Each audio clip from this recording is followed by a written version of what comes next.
ఖమ్మం జిల్లాలో మున్నేరు ఉగ్ర రూపం దాల్చింది. నీటిమట్టం అంతకంతకు పెరుగుతోంది. ప్రస్తుత నీటిమట్టం 24 అడుగులకు చేరడంతో అధికారులు మూడో ప్రమాద హెచ్చరిక జారీ చేశారు. 24 అడుగుల మేర మున్నేరు ప్రవహిస్తోంది. మున్నేరు ప్రవాహం పెరగడంతో పరివాహక ప్రాంతాల ప్రజలు భయాందోళన చెందుతున్నారు. ఇప్పటికే స్థానికులను పునరావాస కేంద్రాలకు తరలించారు అధికారులు. అటు ఖమ్మం జిల్లా తిరుమాయపాలెం మండలంలో రాకాసి తండా దగ్గర ఆకేరు వాగు ఉధృతంగా ప్రవహిస్తోంది. దీంతో ముందస్తుగా అధికారులు రాకాసి తండ వాసుల్ని పక్క గ్రామంలో ఏర్పాటు చేసిన పునరావాస కేంద్రానికి తరలించారు.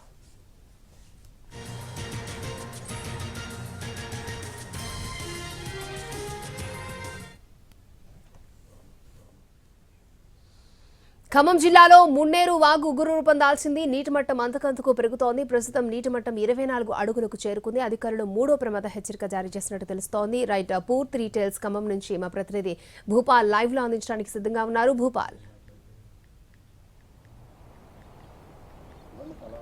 అక్షయ్, మున్నేరు భారీ ఎత్తున వస్తున్న పరిస్థితి ఉంది. ఇప్పటికీ 25 అడుగులు దాటిపోయింది. మనం చూడొచ్చు వెనక విజువల్స్లో మున్నేరు విజువల్స్.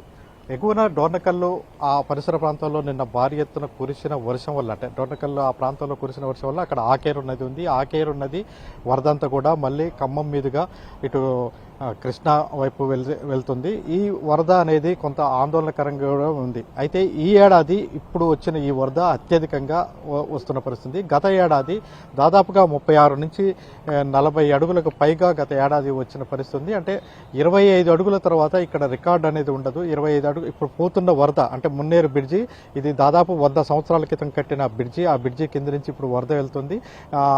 ఆ వరద వెళ్తున్న నేపథ్యంలో పక్కనున్న అంటే కాలనీలకు కూడా ముంచెత్తున్న పరిస్థితి ఉంది. మనం చూస్తున్నాం కాలనీలకు సంబంధించి ఇండ్లు అన్ని కూడా ముంపుకు గురయ్యాయి. నిన్న సాయంత్రం నుంచి, అంటే వాస్తవానికి నిన్న ఉదయం 10 అడుగులున్న మున్నేరు, అంటే ఖమ్మం 10 అడుగులున్న మున్నేరు ఒక్కసారిగా నిన్న మధ్యాహ్నం 11:30 నుంచి వేగంగా పెరగడం ప్రారంభించింది. ఇప్పటి వరకు దాదాపుగా 15 అడుగులకు పైగా, అంటే 24 గంటల్లో 15 అడుగులకు పైగా పెరిగింది. ఆ పెరిగిన నేపథ్యంలో మొత్తం కూడా కాలనీలోకి, ఇండ్లలోకి నీళ్ళు వచ్చాయి. అయితే నిన్న సాయంత్రం నుంచే పునరావాస కేంద్రాలకి జనాన్ని తరలిస్తున్నారు.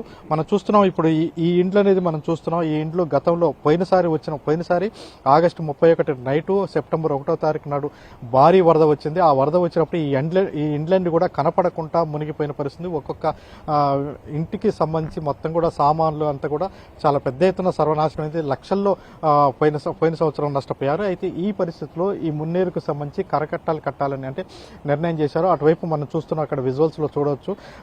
అక్కడ అటువంటి గోడల్ని నిర్మాణం చేస్తున్నారు. అంటే అటు పాలేరు నియోజకవర్గం, ఇటు ఖమ్మం నియోజకవర్గం, ఖమ్మం టౌన్లకి ఇటు వరద రాకుండా ఉండేందుకోసం కరకట్టలు అయితే నిర్మాణం చేపడుతున్నారు. అయితే అవి పూర్తి స్థాయిలో ఇంకా జరగలేదు. వాస్తవానికి మొన్న ఆగస్టు నాటికే పూర్తి చేయాలని అంటే అధికారులు ఆదేశాలు అయితే ఇచ్చారు. కానీ సాంకేతికపరమైన అంశాలు, అంటే కొన్ని ఇండ్లు మునిగిపోవటం, కొన్ని ఇండ్లని కొట్టివేయాల్సిన పరిస్థితి రావటం, వీటన్నిటి సమస్య వల్ల కొంత ఆలస్యం జరుగుతుంది. మనం చూస్తున్నాం ఈ ఇంటికి అవతల వైపున ఇంకా రోడ్డు, అదేవిధంగా చాలా మంది ఇండ్ల ప్లాట్లు ఉన్న పరిస్థితి ఉంది. అయితే అవన్నీ సమస్యల వల్ల కరకట్టల నిర్మాణం కొంత ఆలస్యం జరుగుతుంది. దీనికి సంబంధించి ఈ ఇంటికి సంబంధించి ఉన్నారు నరసింహారెడ్డి, మీరు చెప్పండి ఏంటి పరిస్థితి?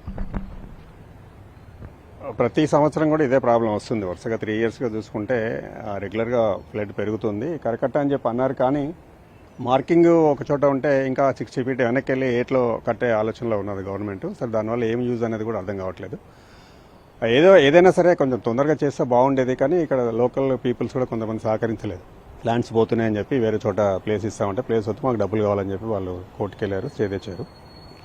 ఎప్పుడెప్పుడు వరదలు వచ్చినాయి, ఏంటి పరిస్థితి? దాదాపు నేను ఇల్లు కట్టి 30 ఇయర్స్ దాటింది. 2005లో నేను 1997 ఇల్లు కట్టాను. 2005లో అప్పట్లో వచ్చింది. అప్పుడు మా ఇంట్లో విండో లెవెల్ వచ్చినాయి. ఆ తర్వాత 2023, అంటే రెగ్యులర్గా వస్తుంటాయి. ఈ మందం చాలాసార్లు వచ్చింది, కాకపోతే మాకు అంత ఎఫెక్ట్ లేదు. 2023లో మాకు ఇంట్లోకి వచ్చినాయి. ఆ పక్కన బోటిక్ ఉంది, మాకు చాలా లాస్ అయింది కూడా. ప్లస్ 2024లో టోటల్ ఇల్లే మునిగిపోయింది కంప్లీట్గా. ఇంకా అప్పుడు చెప్పడానికి కూడా వీల్లేదు, చాలా లాస్ ఉంది. అయితే ఈ ఇయర్ కూడా అట్లనే అవుతుందని చెప్పి నైట్ చాలా ఇబ్బంది పడ్డాము. కానీ ఈ తుఫాను సడన్గా వచ్చింది. ఎవరు కూడా ఎక్స్పెక్ట్ చేయలేదు. యాక్చువల్గా వస్తుందని అనుకోలేదు. ఏదో ఆంధ్రాలో ఉందని అనుకున్నాం, కానీ తెలంగాణ మీద కూడా ఎఫెక్ట్ ఉంటుందని అనుకోలేదు. రాత్రి నుంచి కంటిన్యూగా పెరుగుతుంది. 24 అవర్స్గా దాదాపు 25-26 నడుస్తుంది. ఇప్పుడు ఇంకా పెరిగితే మాకు ఇబ్బంది అయ్యే అవకాశం కూడా ఉంది. ప్రధానంగా మనం చూస్తున్నాం, అంటే ప్రతి వాళ్ళు ఇండ్లన్నీ కూడా అంటే ఖాళీ చేస్తున్న పరిస్థితి ఉంది. ఏంటి నీ ఇల్లు ఖాళీ చేయడానికి ప్రయత్నం చేసావా? ఏంటి పరిస్థితి? రాత్రి నిన్న సాయంత్రం నుంచి ఎంఆర్ఓ గారు వచ్చి చెప్పగానే ఇల్లు మొత్తం చదువుకున్నాం. వాటర్ మొత్తం ఇంటి చుట్టూ వచ్చేసినాయి. ఇంట్లో పోయే పరిస్థితి లేదు. అంతే ఈ వెంకటేష్ నగర్ మొత్తం వాటర్ కమ్మేసింది. భయానందం గురవుతున్నాం.